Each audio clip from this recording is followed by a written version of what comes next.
Assalamualaikum warahmatullahi wabarakatuh. Saya Narendra Bayo Maulana dari absen 21 dari kelas 91. Di sini saya akan menjelaskan PPT saya kepada kalian semua tentang penyebab konflik kasus Rempang. Nah, yang pertama kita bahas adalah identifikasi masalah.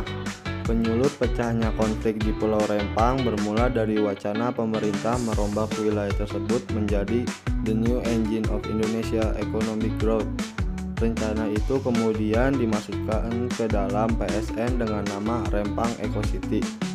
Baliatnya diatur dalam Peraturan Menteri Koordinator Bidang Perekonomian RI Nomor 7 Tahun 2023. Selanjutnya, pengembangan proyek ini adalah hasil kerjasama antara pemerintah pusat melalui Badan Pengusahaan Kawasan Perdagangan Bebas dan Pelabuhan Bebas Batam alias BP Batam dan pemerintah kota Batam dengan PT MEK yang merupakan anak usaha Arta Graha, kelompok usaha yang dibangun Tommy Winata.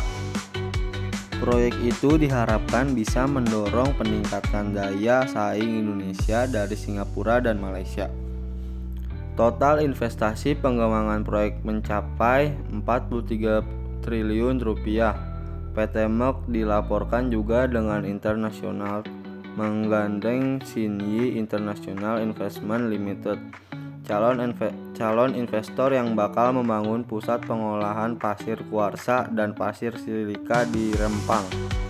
Pemerintahan mengklaim komitmen investasi ini bakal mencapai Rp 381 triliun hingga 2080. Dengan nilai investasi itu, pengembangan Pulau Rempang diharapkan dapat berdampak terhadap pertumbuhan ekonomi spillover effect bagi kota Batam serta daerah di Kepri. Pemerintah Indonesia juga menargetkan pengembangan kawasan Rempang Eco City dapat menyerap lebih kurang 306.000 tenaga kerja hingga 2080 mendatang. Dasar hukumnya yaitu Pasal 1 Peraturan Menteri Dalam Negeri Nomor 52 Tahun 2014 tentang pedoman pengakuan dan perlindungan masyarakat hukum adat mempertegas keberadaan masyarakat hukum adat kampung tua di Batam ini. Solusinya yaitu yang pertama, walaupun akhirnya harus direlokasi, gak boleh asal pindah. Warga harus dapat tempat tinggal yang layak, akses ke pekerjaan, sekolah buat anak-anak, intinya kehidupan yang gak susah dari sebelumnya. Jangan sampai setelah digusur mereka malah jadi tersingkirkan dan kesulitan. Yang terpenting, proses relokasinya harus diawasi atau dijaga ketat biar gak ada oknum yang manfaatin situasi buat kepentingan sendiri. Solusi yang kedua, masalah Rempang itu tidak boleh cuma dilihat dari sisi proyek aja. Orang-orang yang tinggal di sana udah lama banget, turun-temurun malah. Bahkan mungkin dari zaman nenek moyangnya. Wajar aja kalau mereka ngerasa terusik, tiba-tiba tanahnya mau diambil alih buat proyek gede. Menurut saya, cara yang paling masuk akal ya duduk bareng buat ngobrol baik-baik, bukan datang terus maksa. Pemerintah harus lebih banyak dengerin, bukan cuma nyuruh, karena kadang yang dibutuhin warga itu bukan uang semata, tapi rasa dihargai.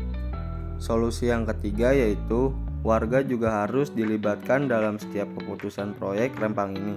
Jangan semua udah diatur dari pemerintah tanpa berdiskusi dengan warga setempat. Ingat, mereka itu bagian dari tanah itu sendiri. Jadi logikanya harus ikut tentuin masa depannya, mau dibawa kemana. Kalau dari awal mereka diajak kerjasama dijelasin baik-baik, kemungkinan besar nggak bakal ada konflik sebesar kemarin. Pembangunan itu harusnya bisa jalan bareng dengan rasa keadilan. Nah, kali ini saya akan memberikan solusi masalahnya. Yang pertama yaitu penyelesaian konflik secara humanis dan berkeadilan.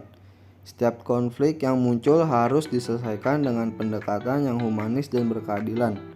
Penting untuk menghindari tindakan represif dan lebih mengedepankan mediasi serta restoratif justice. Selain itu, pemerintah perlu memastikan bahwa hak-hak masyarakat terdampak seperti hak atas tanah dan tempat tinggal dipenuhi secara adil dan transparan. Dengan pendekatan yang inklusif, menghormati budaya lokal, dan menyelesaikan konflik secara adil. Diharapkan proyek Rempang Eco City dapat berjalan lancar tanpa merugikan masyarakat setempat. Yang kedua, dialog terbuka dan keterlibatan masyarakat. Penting untuk melibatkan masyarakat Pulau Rempang dalam setiap tahap perencanaan dan pengambilan keputusan terkait proyek Rempang Eco City. Hal ini dapat dilakukan melalui forum diskusi, musyawarah, dan kolaborasi dengan tokoh adat serta lembaga adat setempat.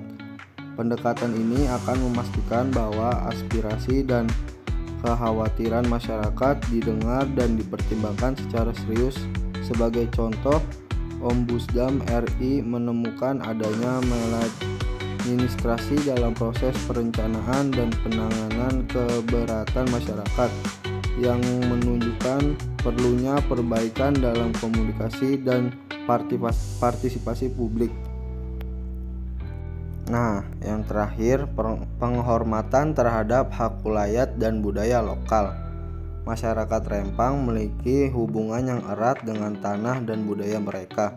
Oleh karena itu, penting untuk menghormati hak wilayah dan nilai-nilai budaya mereka dalam proses relokasi. Pemerintah dan pengembangan perlu memastikan bahwa setiap langkah yang diambil tidak merusak identitas budaya dan sejarah masyarakat setempat. Pendekatan berbasis kearifan lokal dapat menjadi solusi untuk mencegah bentrokan dan menjaga keharmonisan sosial. Mungkin sekian presentasi yang dapat saya sampaikan. Mohon maaf bila ada salah kata. Terima kasih. Wassalamualaikum warahmatullahi wabarakatuh.